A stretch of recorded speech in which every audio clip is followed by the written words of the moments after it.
Hello. অপর পাশের মানুষটি কিছু বলল না। আজিতা চট করে ঘুমটা চলে গেল। সে ফোনটা দেখলো আননোন নাম্বার। আজিতা পুনরায় ফোনটা কানে নিয়ে পড়ল। কে বলছেন? এবার উত্তর আসলো। নাম না বললে কি কথা বলা যাবে না? তড়িৎ বুকটা কেঁপে উঠল আজিতার। বিস্ময়কর কণ্ঠে বলল। মিস্টার বখাটে।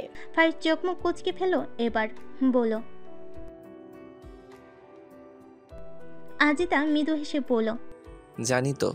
ফারিস তার ড্রয়িং রুমে সিঙ্গেল সোফায় বসলো। মৃদু হাসলো। বলল। একটা কথা বলবো ডাক্তার ম্যাডাম? জি বলুন। সময় কাটালো 1 সেকেন্ড, 2 সেকেন্ড, 4 সেকেন্ড। ফারিস কিছু বলছে না। আজিতা দ্বিধায় পড়ে বলল। আজও কি বলবেন না? ফারিস বেশ আদুরে স্বরে বলল। কথাটা বললে কি কথাটা আপনি রাখবেন?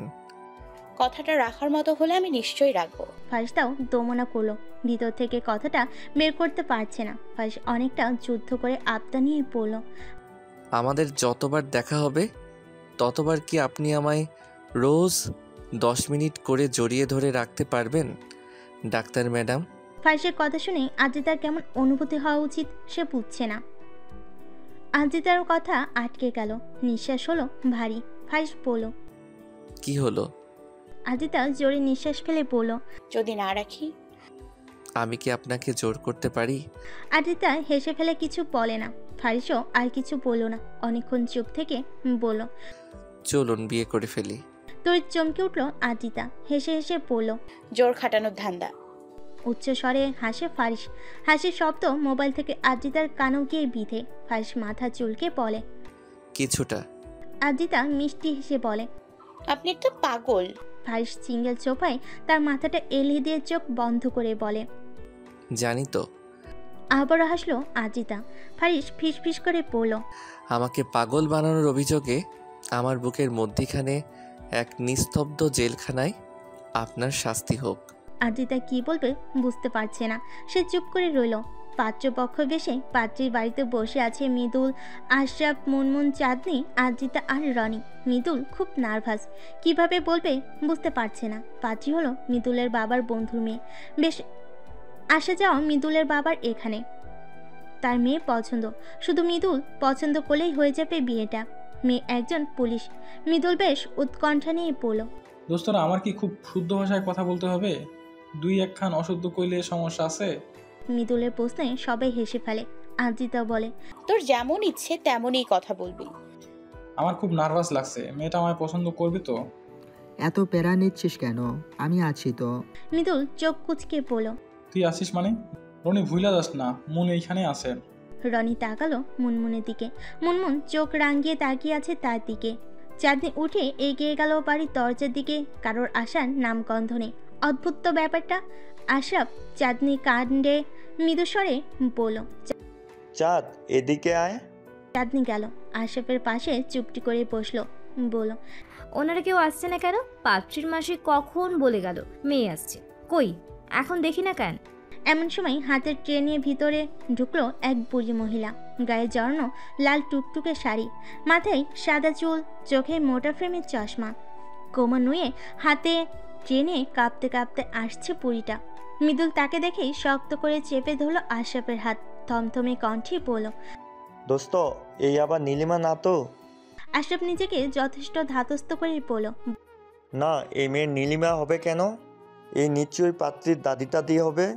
বুড়ি মহিলাটি এক হাত ঘোমটা টেনে নাজুক ভঙ্গিতে সামনে চেয়ারে বসলো। আদুরে স্বরে বলল। কি কইবেন কন, আমি নীলিমা। সঙ্গে সঙ্গে উপস্থিত সবাই থতমত খেলো। মৃদুল বলল। আমনে নীলিমা? বুড়িটির লাজুক কণ্ঠস্বর। যে আমি নীলিমা, আপনার আব্বার বন্ধুর মাইয়া। সঙ্গে সঙ্গে কুপকাত মৃদুল, কারণ সে জ্ঞান হারিয়ে লুটিয়ে পড়েছে বিছানায়। উপস্থিত সবাই মৃদুলের কাণ্ডে হতভম্ব হয়ে গেল। মাথা নিচু করে আতঙ্কিত চেহারা নিয়ে দাঁড়িয়ে আছে নয়নতারা। মৃদুলের কাণ্ডে সে প্রচণ্ড ঘাবড়ে গেছে। নয়নতারা বুঝতে পারেনি সামান্য একটু মজা করার জন্য পাত্র এভাবে জ্ঞান হারিয়ে ফেলবে। শুকনো ঢোক গিল নয়নতারা। নীলিমা দৌড়ে রুমে চলে আসলো। তখন তার বাবা মাও এলো। নীলিমা নয়নতারার কাচুমাচু মুখখানা দেখে বলল। কি করেছিস?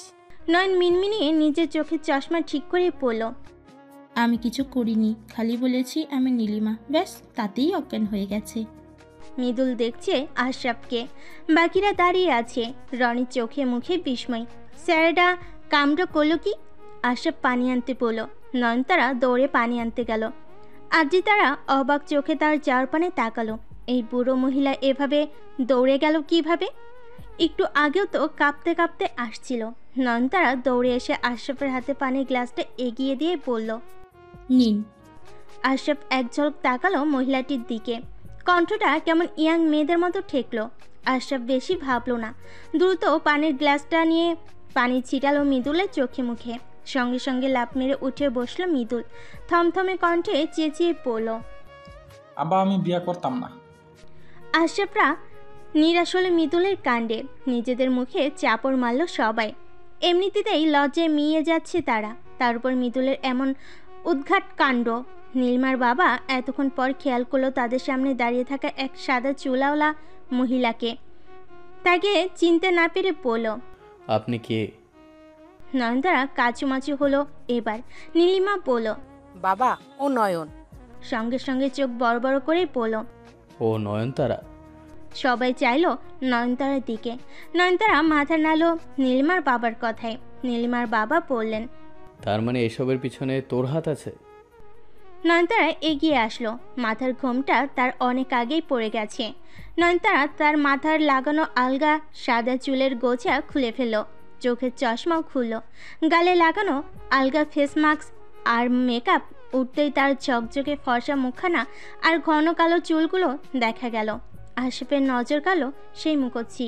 নয়নতারা থমথমে কণ্ঠে বলল, বিশ্বাস করুন আঙ্কেল, আমি একটু মজা করছিলাম, কিন্তু উনি যে অজ্ঞান হয়ে যাবেন বুঝতে পারিনি। আমি খুব দুঃখিত আঙ্কেল। উপস্থিত সবাই এতক্ষণে পুরো ঘটনা ঠাউর করতে পারল। নীলিমা এগিয়ে গেল মৃদুলের দিকে, বসলো ওর পাশ দিয়ে। মৃদু কণ্ঠে আওড়ালো, আপনি ঠিক আছেন তো? ও আমার ফ্রেন্ড নয়নতারা। আপনাদের সাথে একটু মজা করার জন্যই অমন সেজে এসেছিল। ও নীলিমা না, আমি নীলিমা। মৃদুল এবার চাইল নীলিমার দিকে, মুগ্ধ হলো। না, বাবার চয়েস খারাপ না। নীলিমার বাবা কি বলবেন বুঝতে পারছেন না। নীলিমার মাও চুপ। অতঃপর নীলিমার বাবাই লজ্জিত স্বরে বলল, তোমরা কিছু মনে করো না, ও একটু অমনি ফাজিল টাইপের মেয়ে। সবার দারুণ হাসি পাচ্ছে বিষয়টাই, কিন্তু তারা হাসতে পারছে না। আশরাফ অনেকটা নিজেকে সামলে বলল, আমরা কিছু মনে করিনি। নয়নতারা সরাসরি চাইল আশরাফের দিকে, সবাইকে উদ্দেশ্য করে বলল, আমি খুবই দুঃখিত বিষয়টাই, কিন্তু আমি সত্যি বুঝতে পারিনি উনি এই সামান্য বিষয়টাই অজ্ঞান হয়ে যাবেন। মৃদুলের পর লজ্জা লাগছে।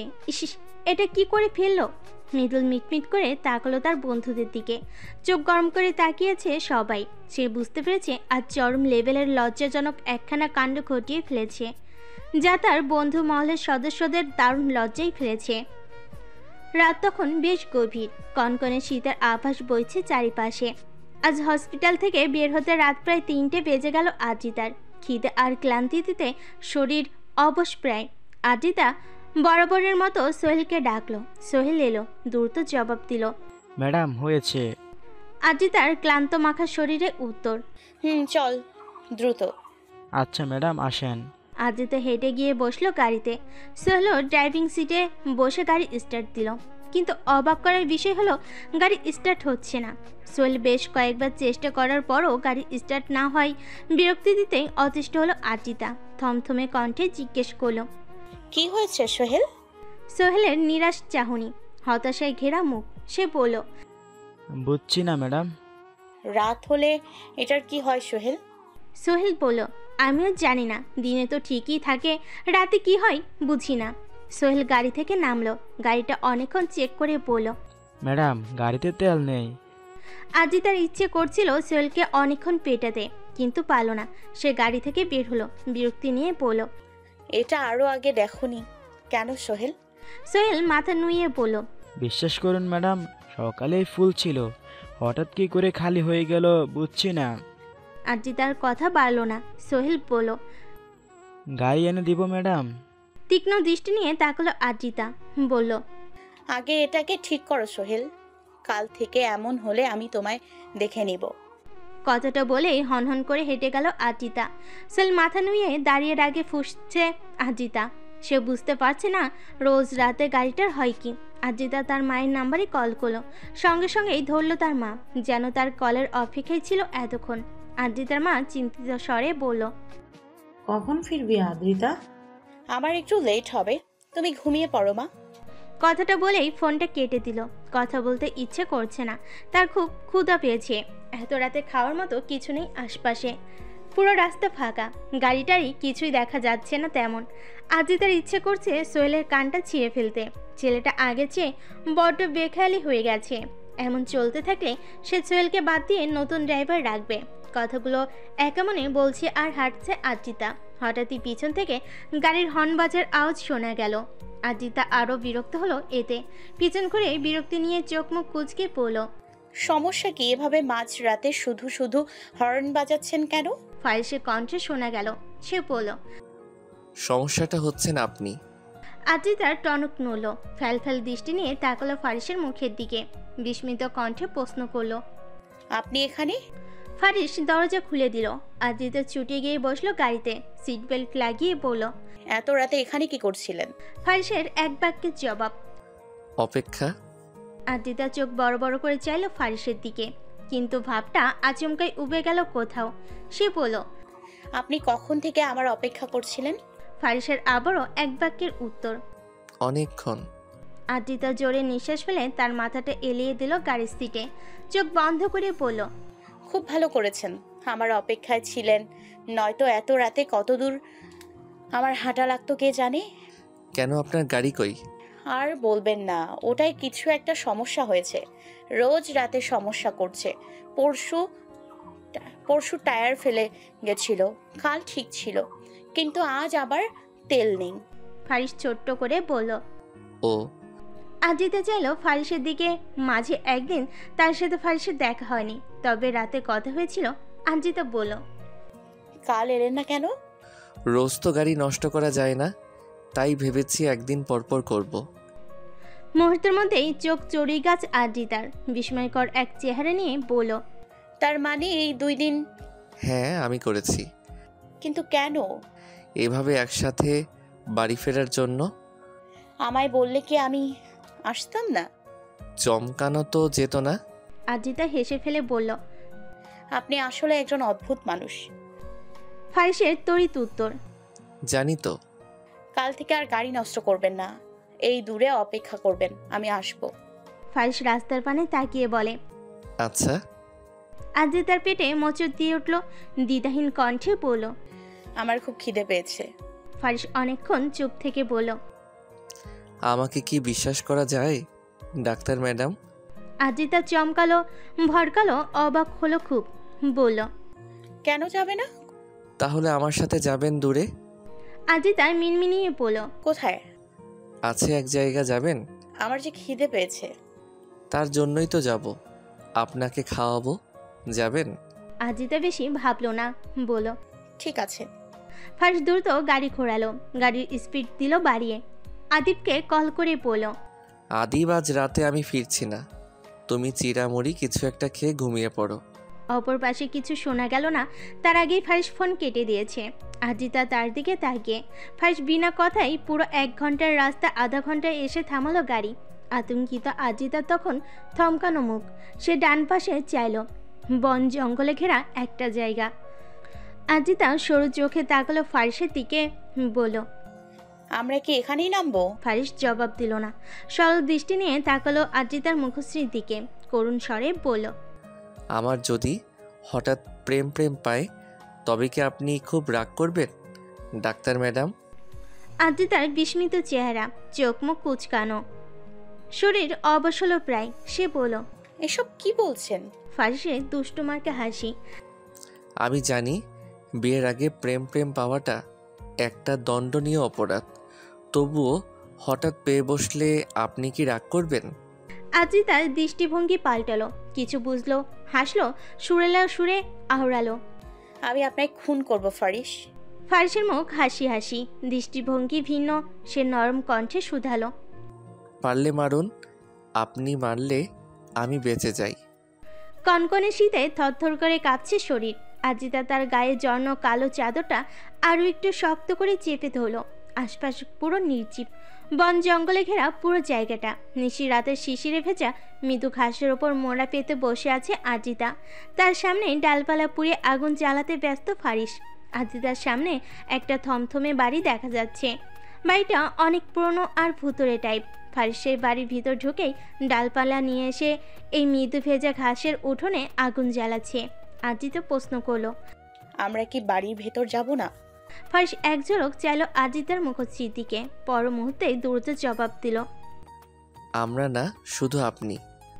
আজিতা হতাশ হলো, মুখভঙ্গি বদলালো, সন্ধিয়ান দৃষ্টিতে তাকিয়ে বলল, এমনটা কেন? আমার ইচ্ছে তাই। এমন অদ্ভুত ইচ্ছে কি বেমানান নয়? হয়তো বেমানান, তবে আমার কাছে সুন্দর। আজিতা চুপ হয়ে গেল। ফারিস আগুন জ্বালিয়ে ফেল কিছুক্ষণেই। একটা ডাল আগুনে পেতে তাড়া দিয়ে বলল, এবার বলুন কি খাবেন? আপনি যা খাওয়াবেন। আর তাছাড়া আপনার কাছে এই মুহূর্তে খাওয়ানোর মতো কি কি আছে তা আমি কি করে জানবো? ডিম রুটি খাবেন? আমি শুধু অমলেট বানাতে পারি। আজিতা মৃদু হাসলো, বলল, করুন, তবে জলদি করবেন, আমার কিন্তু দারুণ খিদে পেয়েছে। ফারিস দেরি করলো না, সে চলে গেল বাড়ির ভিতর। আজিতা চুপচাপ বসে আগুন পোয়ালো। ফারিস ফিরে এলো মিনিট 15 পরে, হাতে কিছু গরম করা পাউরুটি আর 2টো ডিমের অমলেট। আগুনের তাপে ঘাসের জমির কিছু অংশ গেছে বেশ শুকিয়ে। ফারিস সেই শুকনো ঘাসের উপর বসলো। আজিতার দিকে অমলেটের প্লেটটা এগিয়ে দিয়ে বলল, ভয় পেয়েছিলেন? আজিতা তড়িঘড়ি করে বলল, অল্প স্বল্প। ফারিস হাসে। আজিতা চেয়ে রয় শ্যামবনের সেই পুরুষটির দিকে। মানুষটা হাসলে এত কেন সুন্দর লাগে কে জানে। আজিতা প্লেট ছুঁইল, মোড়া ছেড়ে ফারিসের মুখোমুখি একটু দূরত্ব নিয়ে বসলো, বলল, আপনি খাবেন না? না, আপনি খান। কেন? আমার খিদে পাইনি। আজিতা কথা না বাড়িয়ে খাওয়া শুরু করলো, খুব জলদি জলদি করলো। ফারিস তার পানে তাকিয়ে বোঝে যাচ্ছে মেয়েটার বেশ খিদে পেয়েছে। আজিতার বেনুনি করা চুলগুলো বেশ এলোমেলোভাবে ছড়িয়ে আছে সামনে। গায়ে জড়ানো সবুজ রঙা চুড়িদার, বুকে জড়ানো কালো চাদর, খুবই সাদামাটা, তবুও অসাধারণ দেখাচ্ছে। চোখে পলক ফেলছে বারবার। ক্লান্তি ভাবটা আগের চেয়ে বেশ কমেছে। ফারিস আজিতা থেকে দৃষ্টি সরিয়ে আগুনের দিকে চাইল। পাশে জমিয়ে রাখা শুকনো ডাল দিল। ডালের ছোঁয়া পেতেই তত্তর করে বেড়ে উঠল আগুন। গরম গরম উষ্ণতা আরও বাড়ল, শীত কমিয়ে দিল আরও একটু। আজিতা খেতে খেতেই প্রশ্ন করলো, এখানে কে থাকে? ফারিসের তড়িৎ উত্তর, কেউ না। আজিতার বিস্মিত নজর, বার পলক ফেলা পাপড়ি যুগল। ফারিস নিজেই পড়ল, এককালে এই বাড়িতে আমি আর আদিব থাকতাম, এখন আর থাকি না, তবে মাঝে মাঝে আসা হয়। আজিতাকে শান্ত দেখালো, উত্তেজিত ভাব কমলো, নরম করে পড়ল, ও আচ্ছা। এরপর নীরবতা ছিল অনেকক্ষণ। আজিতা তার খাওয়া শেষ করলো, বেশ ভালো লাগছে এখন। ফারিস তার দিকে পানির গ্লাসটা এগিয়ে দিল। আজিতা নিল, একটু সময় নিয়ে ঢকঢক করে পুরো পানিটা শেষ করলো। জোরে নিঃশ্বাস ফেলে বলল, অবশেষে নিজেকে শান্ত লাগছে। ফারিস পানির গ্লাসটা পুনরায় হাতে নিয়ে পাশে রাখলো, বলল, অমলেট কেমন লাগলো? আজিতা তৃপ্তির ঢেকুর দিয়ে বলল, দারুণ। ফারিস খুশি হলো। আজিতা এবার আয়েশ করে আগুনের দিকে হাত বাড়িয়ে দিল, বলল, জায়গাটা সুন্দর, তবে ভয় ভয় লাগে। ভয় কিসের, আমি তো আছি। তাই তো চুপচাপ আছি, নয়তো কখন দৌড়ে পালাতাম। ফারিস এবার উচ্চ শব্দে হাসলো। আজিতাও হাসলো। ফারিস আকাশপানে চাইলো। খোলা আকাশের মাঝে অনেকগুলো তারা দেখা যাচ্ছে। এত রাতে আকাশ ভর্তি তারা, এ যেন প্রথম লক্ষ্য করলো ফারিস। ফারিস মৃদুস্বরে বলল, আকাশটা আজ খুব সুন্দর, তাই না? আজিতাও তাকালো আকাশের দিকে, বলল, হুম। আবারও নীরবতা ভর করলো দুজনের মাঝে। কথা বলার মতো কোনো কথাই যেন পাচ্ছে না। সময়ের চাকা টিকটিক করে বাড়ছিল শুধু। হঠাৎই ফারিস নিঃসংকোচে আবদার স্বরে বলল, আমি আপনার কোলে মাথা রাখি, ডাক্তার ম্যাডাম।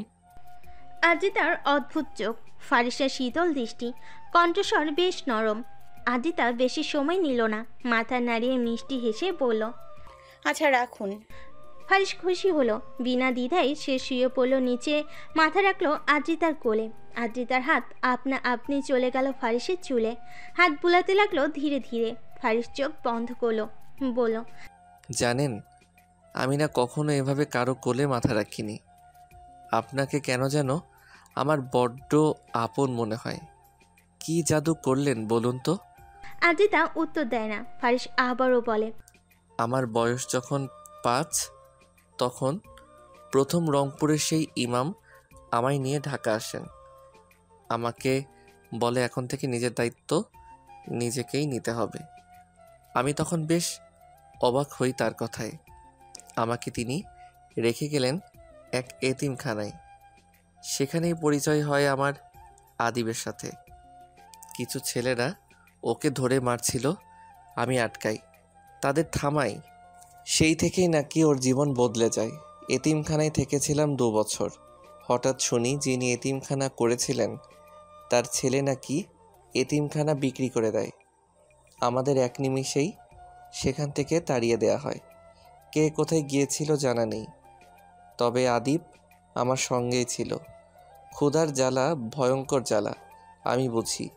এমনও দিন গেছে আমাদের শুধু পানি খেয়ে কেটেছে পুরো 24 ঘন্টা। আদিব আমার চেয়ে 1 বছরের ছোট ছিল। ক্ষুধার জ্বালা সইতে পারত কম, কাঁদতো আমায় ধরে। আমি শুধু হাত বুলিয়ে দিতাম মাথায়। কি করতাম? কিছু তো করার নেই। জুতা পালিশ করে যা ইনকাম হতো তা দিয়ে মোটামুটি একবেলা চলে যেত। কিন্তু রাত হলে সেই আবার জ্বালা। ধীরে ধীরে সয়ে গেল সব। শীতের এই কনকনে রাতে শুধু পলিথিন চাপিয়ে শুয়ে কাটিয়েছি। কত রাত ঠিক নেই। পুলিশের হাতের মারও কম খাওয়া হয়নি আমাদের। তবু জীবন সুন্দর, তাই না? আজিতা কি বলবে বুঝে না। ফারিস চুপ হয়ে গেল, আর কিছু বলল না। তার খুব ঘুম পাচ্ছে, গভীর ঘুম, শান্তির ঘুম। আজিতা ঘুমন্ত ফারিসের দিকে চাইল। সে বুঝলো ফারিস আর কিছু বলবে না। আজিতা জোর করলো না, প্রশ্ন করলো না কোনো। চুপচাপ বসে চেয়ে রইল ফারিসের মুখের দিকে। সামনেই জলজল করে জ্বলছে আগুন। আজিতা দীর্ঘশ্বাস ফেল। সে বুঝলো সবার ছেলেবেলা সুন্দর হয় না। তারটা সুন্দর ছিল, কিন্তু ফারিসের ছিল না। বুক চাপা এক আর্তনাদ বেরিয়ে আসলো আজিতার। সময়ের কাঁটা সুরসুর করে বাড়ছে। ফারিস গভীর ঘুমে মগ্ন তখন। আগুন প্রায় নিভে যাওয়ার মুহূর্তে। শুকনো ডাল আর নেই। আজিতা এবার ডাকলো ফারিসকে, বলল, শুনছেন? উঠুন, বাড়ি যাবেন না? ফারিস হালকা নড়ল। আজিতাকে আরেকটু শক্ত করে চেপে ধরল। আজিতা অনুভব করলো তার শরীর মৃদু কাঁপছে, হয়তো ফারিসের সংস্পর্শে। আজিতা আবারও ডাকলো জোরে সোরে, বলল এবার, ফারিস উঠুন না প্লিজ। ফারিস এবার উঠল, আশপাশ দেখলো। আচমকাই শোয়া থেকে উঠে বসলো। অদ্ভুত এক প্রশ্ন করলো, আপনি জাননি? আজিতা চোখ মুখ কুচকালো, বিতৃষ্ণা নিয়ে বলল, আমার কি একা একা যাওয়ার কথা ছিল? ফারিস চুপ করে রইল। তার মনে হচ্ছে সে বহুকাল পর একটু আরামে ঘুমিয়েছিল। এই আরাম সে বিগত বহু বছর পায়নি। ফারিসের নিজেকে গোছাতে সময় লাগলো 2 মিনিট। সে বলল, চলুন যাই। কটা বাজে? আজিতা তার হাত ঘড়িটা দেখলো, বিনয়ের সাথে বলল, 4:30। আমি কি অনেকক্ষণ ঘুমিয়েছিলাম? না, খুব জোর 15 মিনিট। ফারিসের এবার বেশ অবাক লাগলো। মাত্র 15 মিনিট ঘুমিয়েছে, অথচ তার কাছে মনে হচ্ছে বহুক্ষণ ঘুমিয়েছে। অনেক ঘন্টাও ছাড়িয়ে গেছে বোধহয়। ফারিস বসা থেকে উঠে দাঁড়ালো। আজিতাও উঠল। আগুন ততক্ষণে পুরো দমে নিভে গিয়ে লাল লাল ফুলকি দেখাচ্ছিল শুধু। ফারিস তাড়া দিয়ে বলল, দ্রুত চলুন, আপনাকে বাসায় পৌঁছে দিয়ে আসি। আজিতা শুনল, মাথা নাড়িয়ে বলল, ঠিক আছে। নীরবে গাড়ি চালাচ্ছে ফারিস, মুখে কোনো কথা নেই। আজিতাই বলল আগে, আপনি সেই বাড়ির ভেতর না নিয়েই পারলেন আমায়। বাড়ির ভিতর নেয়ার কি কোনো কথা ছিল? বাড়ির ভেতর কি রহস্য লুকিয়ে রেখেছেন তা বলুন। ফারিসের নিবিড় উত্তর। আজিতার সন্ধিয়ান দৃষ্টি। তাহলে ভেতরে নিলেন না কেন? আসলে বদ্ধ করে আমার ভীষণ ভয় লাগে। আজিতা অবাক হয়ে বলল, মানে আপনি তো একাই বাড়ির ভিতর থাকলেন, আমায় নিলেন না, তখন ভয় করলো না? ফারিসের এলোমেলো দৃষ্টি, বিষণ্ণ ভরা চাহনি। সে বলল, একা নয়, আপনাকে নিয়ে বদ্ধ ঘরে থাকতে আমার ভয় লাগে। আজিতার চোখ মুখ ভয়ঙ্করভাবে কুঁচকে গেল। অদ্ভুত স্বরে আওড়ালো, কি বলতে চাচ্ছেন একটু পরিষ্কার করে বলুন তো। ফারিস দীর্ঘশ্বাস ফেলে বলে উঠল, আমি আগে প্রচুর ধৈর্যশীল পুরুষ ছিলাম, কিন্তু ইদানিং আপনি আশেপাশে থাকলে আমার নিজেকে বড্ড অধৈর্যশীল পুরুষ মনে হয়। এমনিতেই নিশিরাত কনকনে ঠান্ডা, তার উপর যদি হয় বদ্ধঘর, আমি তো বেসামাল হয়ে উঠব।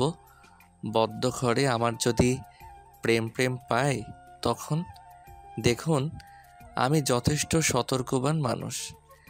বিয়ের আগে নো বদ্ধঘর।